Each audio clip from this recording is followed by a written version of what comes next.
Jimmy, just how long have you been showing dogs? Since 1956. Have you really? Has it always been German Shepherds? No, I've shown quite a few other breeds. I started in German Shepherds, and then I moved on to quite a few other breeds. And I would imagine about 1968, I just started specializing in German Shepherds, and that's basically all I've shown since. Well, evidently that's by choice, that we tend to stereotype handlers so much with a given breed, but obviously it's worked out terrific for you, hasn't it? Yes, well, one of the main reasons that I ended up specializing in German Shepherds is some of the other top dogs I had that I was showing, I never got to show them because I'd be stuck in the open classes of Shepherds for such a long period of time that I just didn't like the idea of charging people money and for weeks on end not being able to show their dogs. Well, how did you get started? Get a little personal here. Where did you live at the time, and how did you get started? And do you come from a dog family? Well, my family's always had dogs as pets, and my father had German Shepherds back when they were first imported into this country. The way I got started in dogs was I was doing some training at a training kennel, and from there I moved into conformation, which I found more challenging than obedience. And my family's always been very supportive, and it just went on from there. Well, who among the dog world that we might know that was a positive influence on you in your younger days? Basically, the German Shepherd people, Ernest Loeb and Langdon Skarda, were both big helps as far as knowledge. Ernie taught me a lot about handling. I don't think he was the best handler I've ever seen. He wasn't a bad one either, but the same token, he was one of the shrewdest German Shepherd handlers I've ever known. Well, then you virtually grew up in the sports, so and I say this with tongue-in-cheek, you ever had a real job? Well, I think when I was 16, one of my clients had a dental lab, and I was managing his kennel, and he thought, well, it would be wise during the middle of the week to use me a little bit at this dental lab. After a couple of weeks of me polishing the dentures so flat that he had to redo them and repack them, he decided it was better to keep me in the kennel, and that's basically all I've done since. I like that. Tell me about the German Shepherd, the breed as a whole now. They're not, for such a magnificent working breed, they got their fair share of health problems, don't they? Yes, but not only German Shepherds, a lot of your larger draft breeds all have a tremendous amount of problems, and I'm not sure it's not possibly some of the diets that these dogs are being fed today and some of the supplements.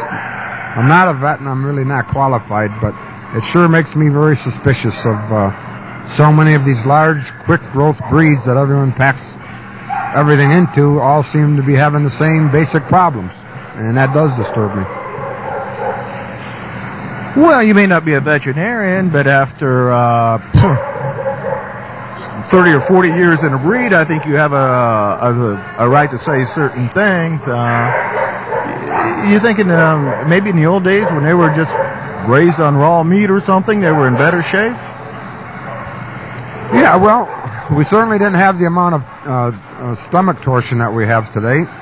We had dysplasia, and people didn't realize what it was. There was a lot of diseases in humans that were attributed to other things years ago, and the more scientific we become and the more knowledgeable we come in medicine, we can pinpoint certain things, and they're not all just lumped under one category. But there is a much more higher incident of some of these intestinal problems today than we ever had. I know certain lines, and I don't know if it's so much the bloodlines in that lines, but just certain lines that produce definite types of structure. Long, low, wet structure they have the largest amount of thick stomach and interception of the intestines and what have you. I mean, I don't know of very many whippets that get bloat. What can we do about it? Go back to the old days of I don't know, feeding them raw meat or something? I mean, how do we correct the situation now that we've got it? No, what a lot of my clients are trying to do is not they're not giving these dogs quite so much as far as supplements, and not pushing everything to them to get them to have such tremendous fast growth at an early young age, and hopefully that'll work. But there's a lot of dog food companies are doing a lot of tests on this. I mean, it's to their benefit to figure all this out. Who knows? It's the same with it's with some of our breeding. I think some of those lines that are prone to those type of problems, I think they take care of themselves before too long. Well, do I understand you then to say that perhaps this desire for such rapid growth in puppies is leading to the hip dysplasia, like maybe they're getting big before the bones are prepared to carry the weight?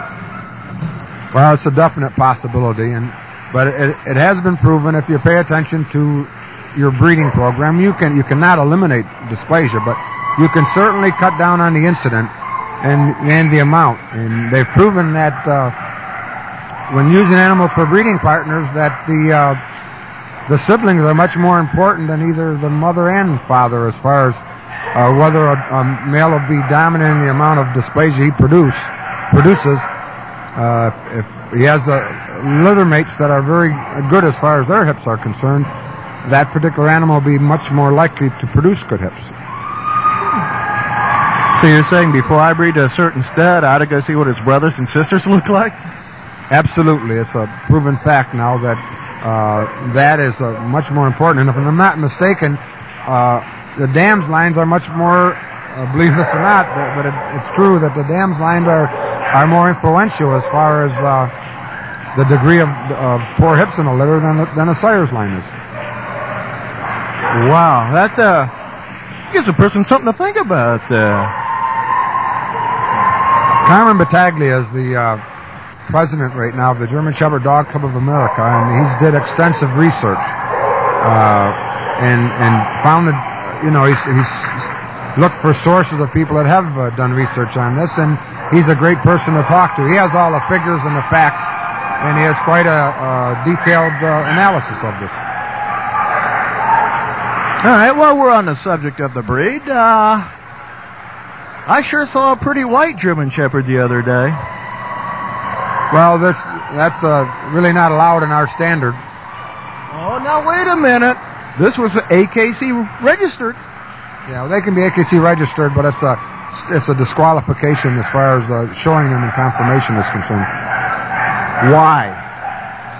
Well, we prefer rich colors in our breed, and white we feel ends up being a dilution, and there's a lot of other problems that years ago always the feeling was that you could never use a white dog for guard work at night because he'd stick out like a sore thumb, and there's just a lot of reasons why we don't feel it's a good color for our breed, and that's why we changed it to a disqualification, because you could still have AKC papers for it. Well, what do you think of that? Should AKC be registering a dog with an inherent disqualification?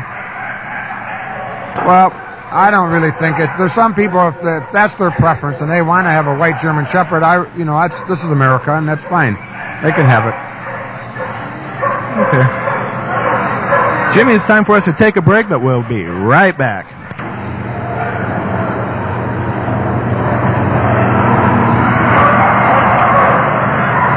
Jimmy, there's just a lot of people that I talk to at the dog shows tend to shrug off German Shepherds because of the many problems they see in the breed. Is the breed in good shape? Well, as far as the conformation ring is concerned, I feel that the Shepherds are much, much better today than they have been at any time at all in the last over 35 years that I've been showing Shepherds. The biggest problem we have with the breed today are the owners. They don't spend any time with these dogs. They take them out of the kennel on Friday afternoon and put them in the car to go to a dog show. Usually the first time the dog's been on a lead in the last 2 months. And Sunday, right back in. And no training, no time spent with them. That's why at all breed shows you many times see a much better behaved dog, and a lot of these dogs are family dogs, and people spend some time with them. They know how to be on a grooming table and to get their nails trimmed and perform in such a manner that at least the judge can evaluate their structure properly. But we do have a lot of beautiful shepherds that just go to specialty shows and really don't have good manners, and that's why you don't see them at an all-breed show. Well, I've had some people tell me that there are German Shepherds for specialty shows and German Shepherds for all-breed shows, and the two just don't necessarily mix, even conformation-wise. Well, they do, and a good judge, be it an all-breed judge or a specialty judge, they both can recognize a quality animal. Some of the problems with showing some of our better dogs at all-breed shows is that a German Shepherd dog is a long, striding, single-tracking breed, and at the majority of your all-breed rings are not conducive to a long floating gait. Slippery corners and small rings. And for a dog to be calm enough to perform properly in a ring that size, he would never be animated enough at a specialty show to do the extensive gaiting and to show with exuberance at the end. And unfortunately, the judge always points the finger at the end. So, you really need a lot of excitement and animation in a dog if he has to do quite a bit of gaiting and then still win. Well, that's an interesting point. Sometimes I watch a German Shepherd judging, and I think all it is an endurance contest, and they're going to move these dogs till there's only one left standing. Am I wrong on that?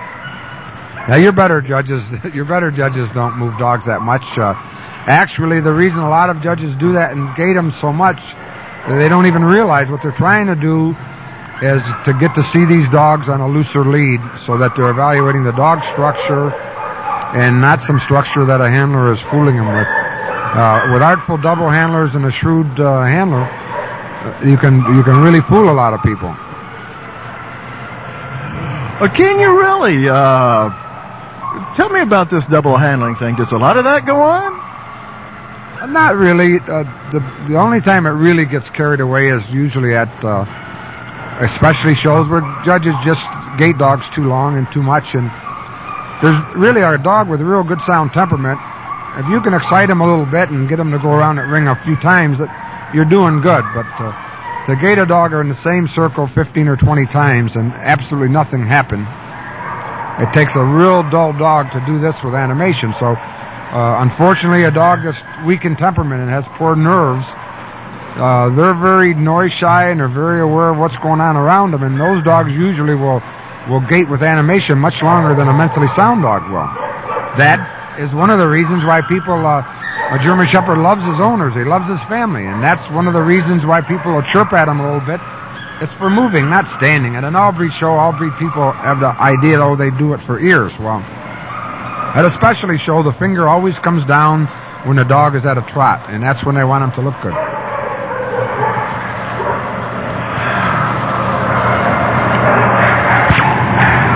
One could even raise a question, what's the big deal about double handling anyway? I know the American Kennel Club frowns on it terribly, but I've been to shows around the world, and it's an extremely accepted practice.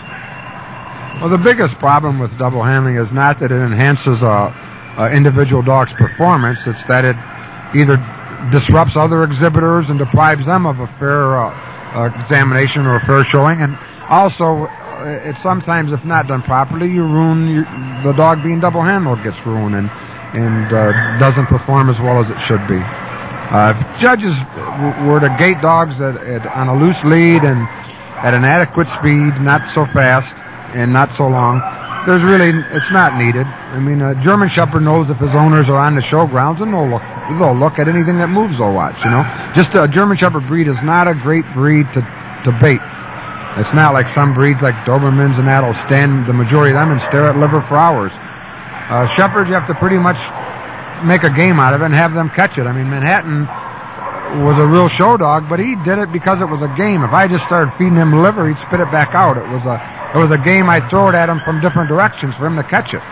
And that's the fun he had, not that he was hungry or I couldn't lay a piece of liver on the ground like that red bitch that won the garden. If you laid a piece of liver on the ground, she'd stare at that for 20 minutes. Well, I don't know of any shepherd that's not brighter than that would do something.